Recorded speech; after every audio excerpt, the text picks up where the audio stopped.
We know Malik Willis is starting this week against the Indianapolis Colts, and the fact that Jordan Love has not been IR'd, what do we take out of that, Tom?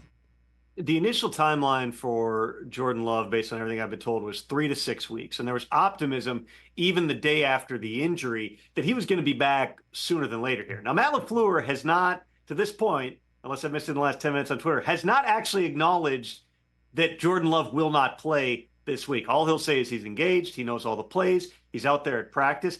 It would take some type of a minor miracle for Jordan Love to be out there. There are other players who have played with MCL injuries. Russell Wilson is one of them here. But when you're talking about the young franchise quarterback and it's week 2, probably doesn't make a lot of sense to push him out there. And so it's going to be Malik Willis, again, barring a total shock leading up to game day here. I got to know Malik Willis back at the Reese's Senior Bowl several years ago. He is a really just a guy who his enthusiasm and his energy fills the room instantly. He is an instantly likable type of guy. But he came from an offense at Liberty where they didn't really teach you a whole lot about football. His highlight reel at Liberty, if you go back and see it, is crazy. Some of his highlight plays are unbelievable. But in terms of just reading and playing in rhythm and calling a play and being under center, he wasn't really trained in that. And then he goes into a place in Tennessee where it never really seemed like he was the primary option to potentially step in for Tannehill. You remember at the end of the 2022 season, Rich,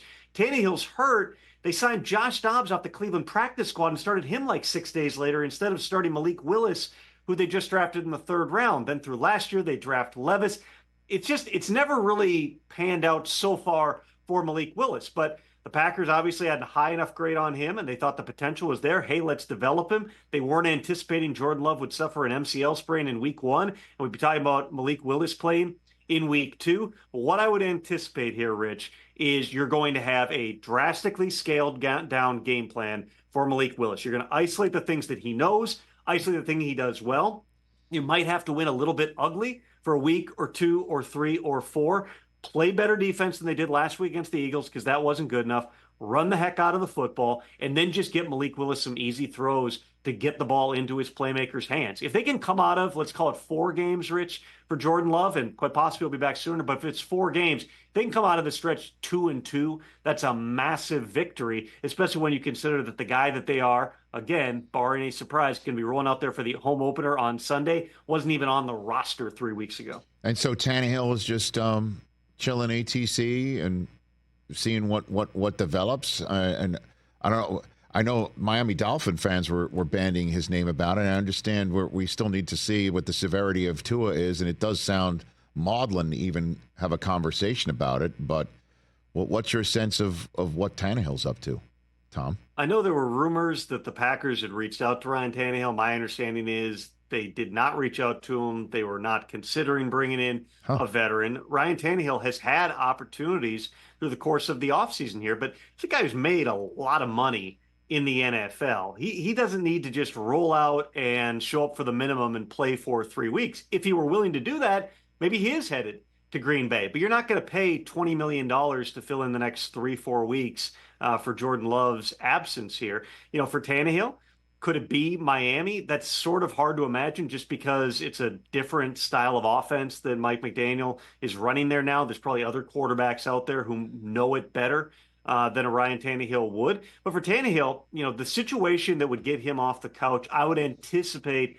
at this point would be something like somebody tears an ACL. And there were a run of those last year, Rich. You remember all the quarterbacks who suffered, whether it was Anthony Richardson with the shoulder, it was Cousins with the Achilles, it was Rodgers with the Achilles. There were a bunch of long-term backup situations, Deshaun Watson being another one, that got Joe Flacco off the couch. And Flacco initially signed with the Browns practice squad. They elevated him, I think, a couple of times and then worked out a new deal that had incentives that allowed him to make more money.